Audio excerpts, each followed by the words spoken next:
In order to be a follower of Christ, you have to be willing to balance.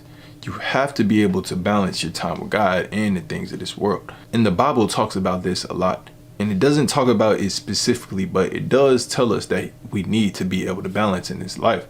For example, gluttony. You can't eat too much of what you like, but you do need to eat. Or a better example would be money. You see, you can't love money, right? But you have to want to go get money, because if you don't want to go get money, that would be laziness, that would be procrastination. Same thing with even working. You can't work too hard, but you can't work too less, because if you don't work enough, then you will be considered a sluggard.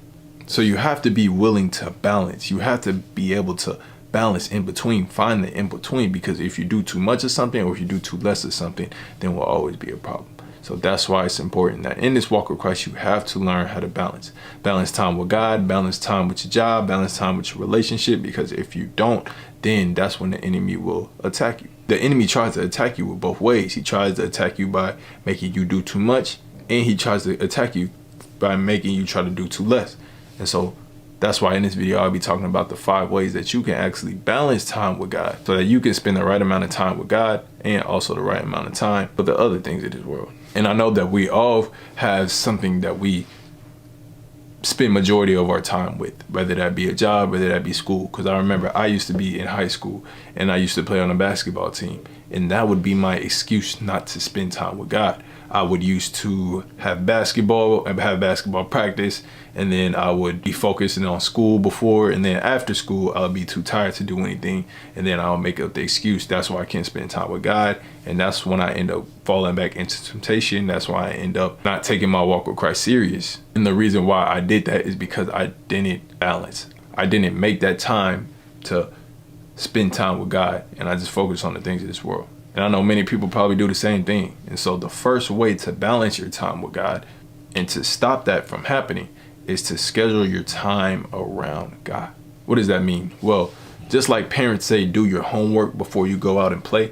Well, it's kind of like the same thing. You have to be willing to spend time with God before you go to your job, before you go and focus on your business, focus on your work, or whatever it is. You have to put God first, whether you have to wake up early in the morning or whether you have to do it later in the day or sacrifice something else, which I'm gonna be talking about later. But you have to be willing to schedule your time around God. So that means that whatever you want to do in this life, whatever you worrying about in this life, make sure that comes after God. Because if you don't prioritize God in this life, if you don't prioritize God over the things of this world that you struggle with or that you spend most of your time with, then that's idolizing it. That is putting it in front of God. That means that worry, that job, that school is more important than God. So that's why it's important that you center your life, center your time around God, because God wants to spend time with you. God wants a relationship with you. That's really all you can take in this walk of Christ. That's all you can take in this life.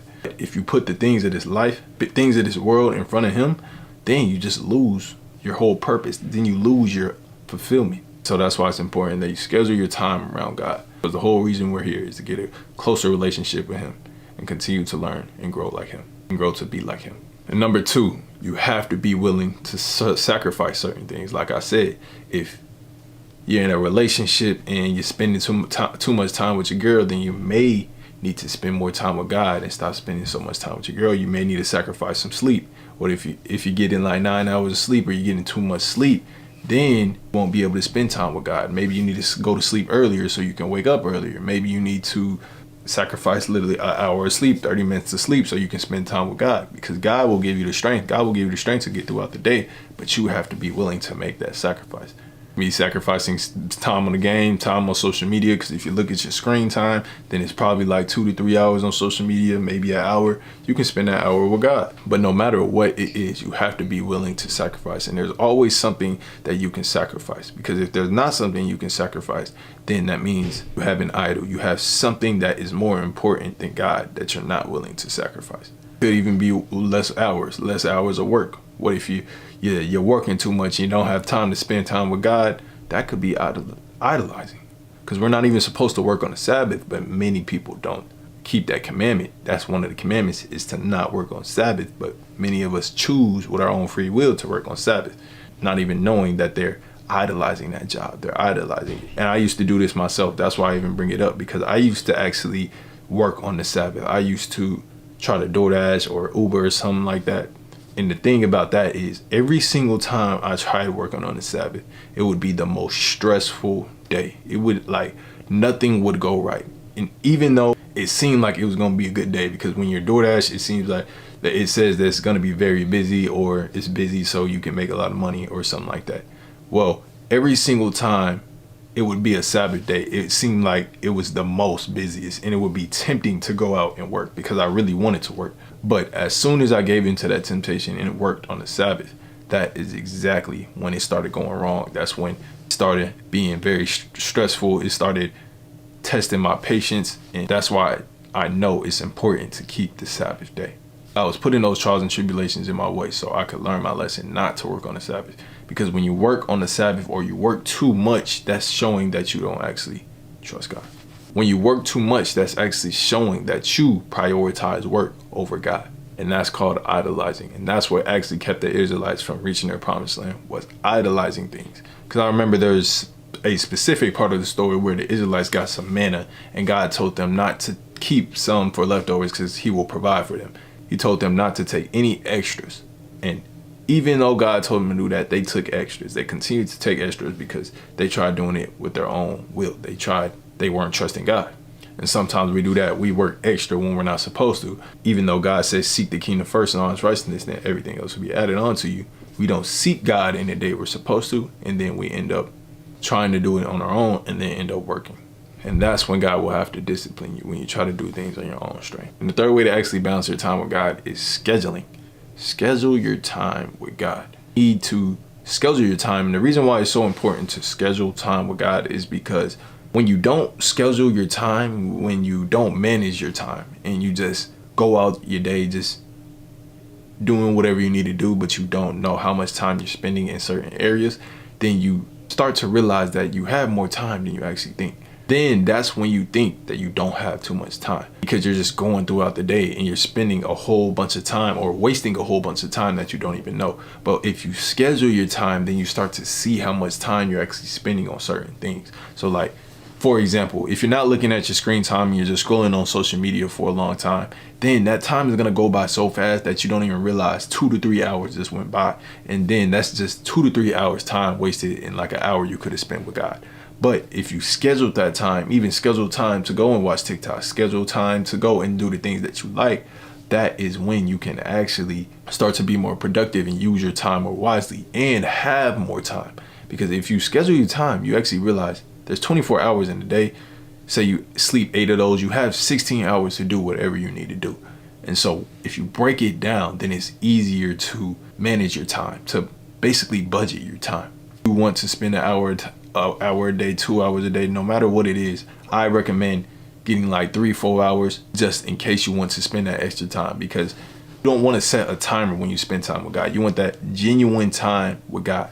And so I usually do it like this. I usually spend time with God in the morning, no matter how long it is, or spend time with God before I go to sleep. And that's how you schedule your time. Build your schedule around God, because once you do that, it makes it so much easier to spend time with God.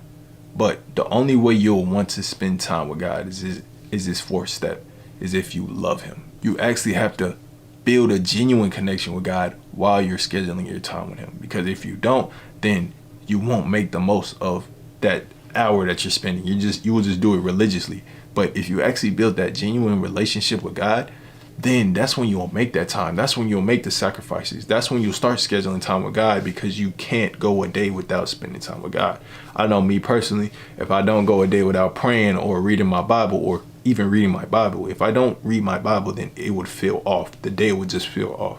And so you have to get to that point where you love God so much, to the point where if you don't spend time with him, then it will feel weird. Just like a relationship. If you don't spend time with your partner for a whole day and y'all been good for a while, then it will feel so off. Something would be off. Well, it's the same thing with this relationship with God. Why don't you feel grief? Why don't you feel like the need to want to go and pray if you haven't spent time with him yet? That just means you haven't built that love for him. And when you build that love for him, even the times where you're going on break, even the times where you're on your lunch break at school, no matter where it is, you will want to spend time with God, and you'll use that time more wisely.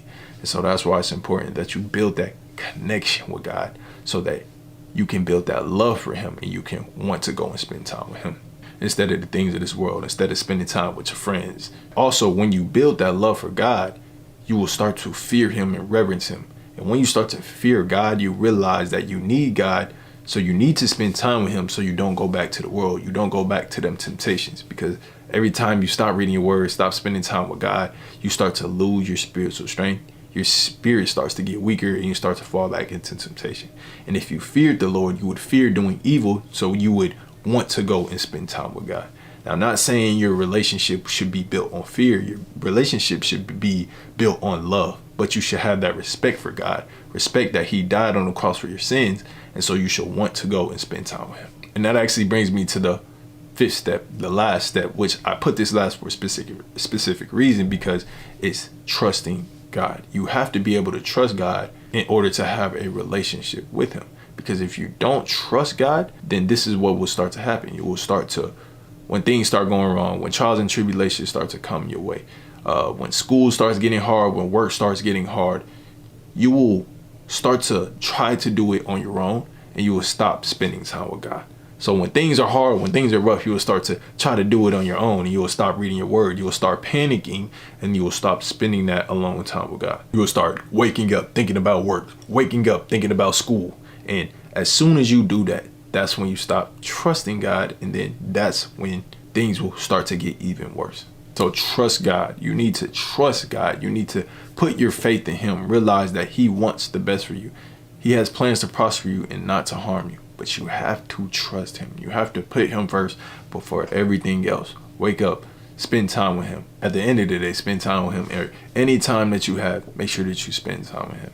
Yes, it's okay to have fun. It's okay to work. It's okay to do all those things. Matter of fact, you should do those things. But you have to learn how to balance. And some days, some seasons, you may have to spend more time with God than others. Sometimes you may need to spend more time with work. But there's a season for everything. And that's why you have to realize what season you are in. Regardless of what season in, you should be spending time with God.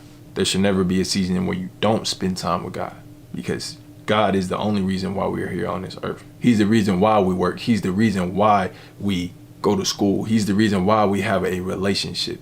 And when you have that mindset, that's when you'll trust God. That's when you'll start loving God. And that's when you'll start spending time with God, making sacrifices, and doing all the rest of the things that I said on this list. Because when you do that, that's when every other door will start to open up in your life.